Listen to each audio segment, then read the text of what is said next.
President Donald Trump has been acquitted, but the impeachment trial fallout is only just beginning.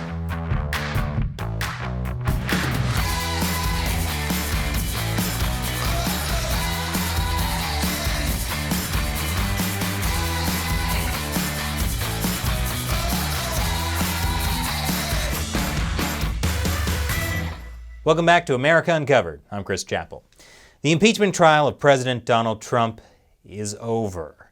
He has been acquitted by the U.S. Senate. You know, I think that's the first time he's gone anywhere near the Washington Post. There's a lot to be learned from this whole thing. Mainly, that we've learned nothing. Be honest, has your opinion of Trump changed at all because of the impeachment? Didn't think so. But that doesn't mean that nothing has changed. A lot has, in fact. So today on America Uncovered, I'll give you the rundown of the fallout from the impeachment saga. What Trump's acquittal means. It came as no surprise that the Republican-dominated Senate acquitted Trump. But that doesn't mean there were no surprises. There was some talk ahead of the Senate trial that some Republicans would break rank to vote against Trump. That didn't happen. Well, except for former presidential hopeful Mitt Romney. Romney voted guilty on the charge of abuse of power, but not the other charge against Trump, obstruction of justice. What that means, though, is that Trump technically can't claim this was a purely partisan impeachment. Not that technicality has ever stopped him from making claims before. There are also potential ramifications for how impeachments will be done in the future. This has to do with how the impeachment itself was handled and specific arguments Trump's lawyers made about the charge, abuse of power. I'll get to those in a little bit. But the biggest takeaway in the immediate aftermath is just how much fatigue there is in the American public. Many people kind of stopped watching as the slow-motion train wreck went on, at points bringing in less viewers than an episode of Jeopardy! But the low ratings could be because people are less invested in what is seen as simple partisan fighting, at least according to Jim Henson. No, not the beloved puppeteer. Jim Henson, a pollster and director of the Texas Politics Project at the University of Texas. He told Al Jazeera that most people view it as the latest episode in partisan fighting that is just getting more and more intense. So good news for everyone then. The Democrats probably aren't letting go. They'll most likely continue their investigation into the Ukraine affair that sparked the whole impeachment trial. If you need some background on that, check out our previous episode, Trump, Biden, and Ukraine Explained. And House Judiciary Committee Chairman Gerald Nadler has said that they will likely subpoena John Bolton, Trump's former national security advisor, who claims he has inside information in his upcoming book. Now let's look at how impeachment affects Trump. Trump will forever be marked as one of only 3 U.S. presidents to be impeached. He might also become the first U.S. president to be impeached and then re-elected. The impeachment proceedings actually seem to have helped Trump among voters. According to a Gallup poll, Trump's approval rating hit an all-time high of 49%, with 1% expressing no opinion. Why are Trump's numbers up? Some think it could be a backlash against the impeachment proceedings. Remember the Clinton impeachment. Republicans paid a very dear price for that in terms of the opportunity cost. That and the Senate, the president's legal team warned against that. Republicans lost seats in the House election following that, and President Clinton was more popular after the impeachment went through. And we've already seen President Trump's poll numbers go up after the impeachment. And President Trump is certainly celebrating. After the acquittal, Trump posted this video on Twitter, revealing that he is, in fact, an immortal Highlander who plans to rule America forever. Unless, of course, the Democrats impeach him again. Like my mom always said, if at first you don't succeed, step back and reevaluate your choices so you can make a better decision next time. But it's still hard to tell how much impact the impeachment will have on the 2020 presidential election. Keep in mind, that's still 9 months away. We don't even know who the Democratic nominee will be yet. Which brings us to how impeachment affects Joe Biden. Joe Biden kind of got thrown under the bus.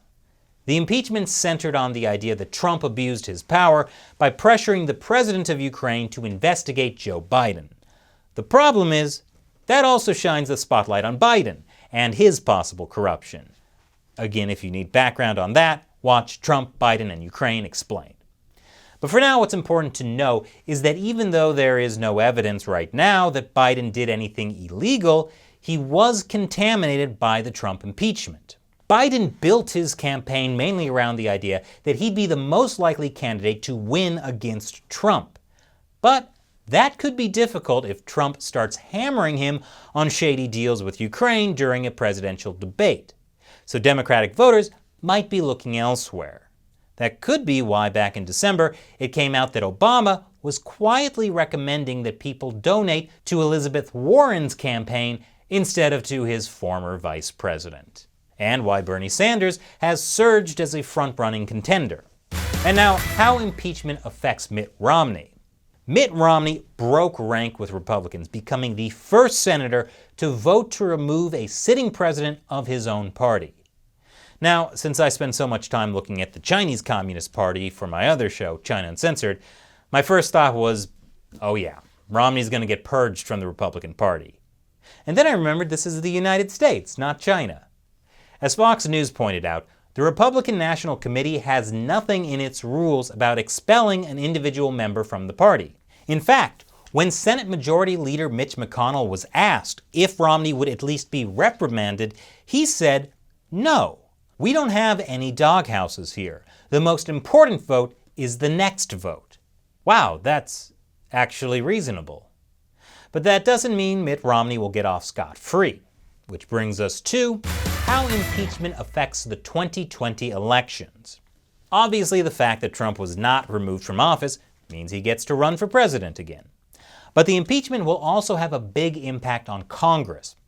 The Republicans have a majority in the Senate, but Democrats only need a few more seats to take that away.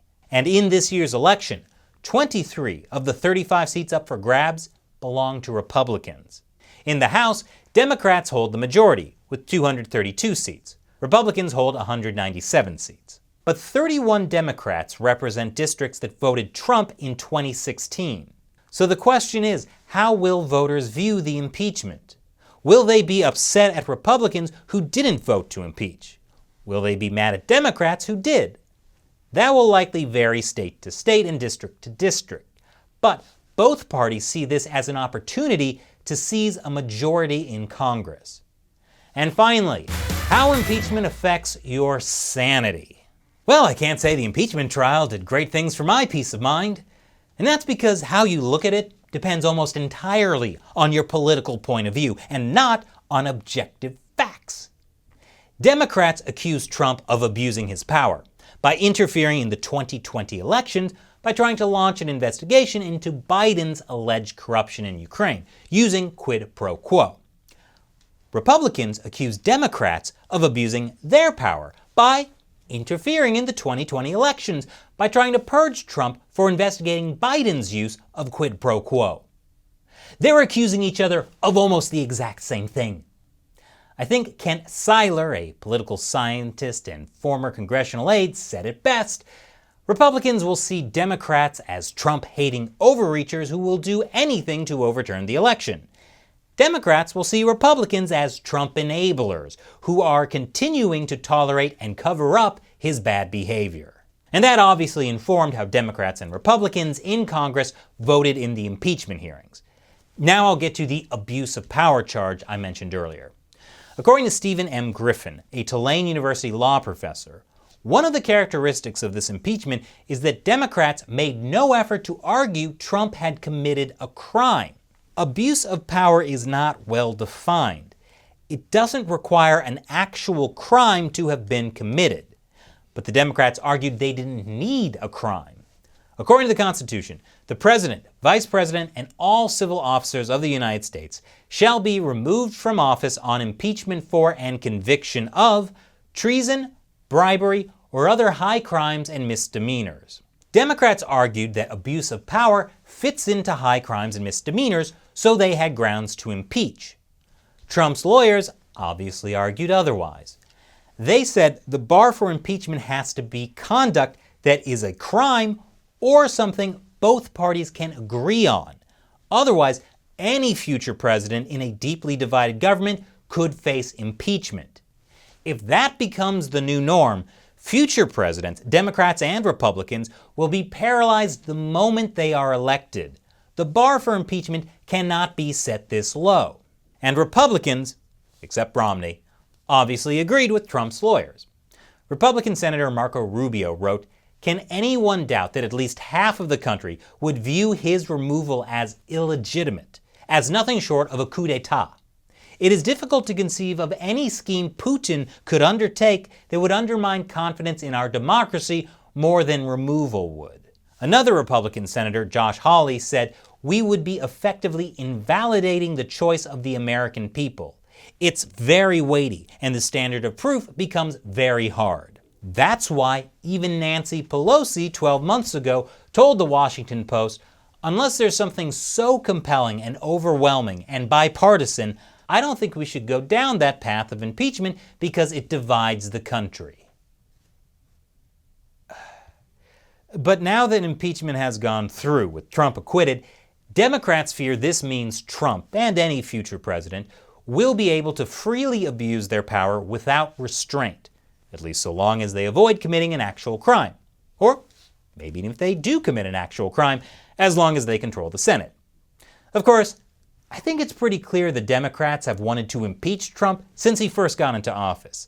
First with Russia collusion, then with obstruction of justice, then finally with the 2020 election coming up fast, they felt the Ukraine quid pro quo thing was their last opportunity. I also think it's pretty clear Republicans would have acquitted Trump no matter what he did. And I think it's also pretty clear that Trump wanted to investigate Biden, not just because Biden was possibly abusing his power in Ukraine, but also because Trump wanted to hurt Biden's chances as a political rival. What I'm trying to say is, you should have a healthy skepticism of all politicians. But there are two things that are abundantly clear in the fallout of the impeachment trial. One, we have a deeply divided country. Two, it'll be up to the American people, not Congress, to decide whether to keep or dump Trump. Now, if anyone needs me, I'm going to be in the corner with my adult coloring books. Thanks for watching. We rely on your support to keep making America Uncovered because YouTube demonetizes so many of our episodes. Please support this show on patreon.com/AmericaUncovered. Good night and good luck. You're going to need it.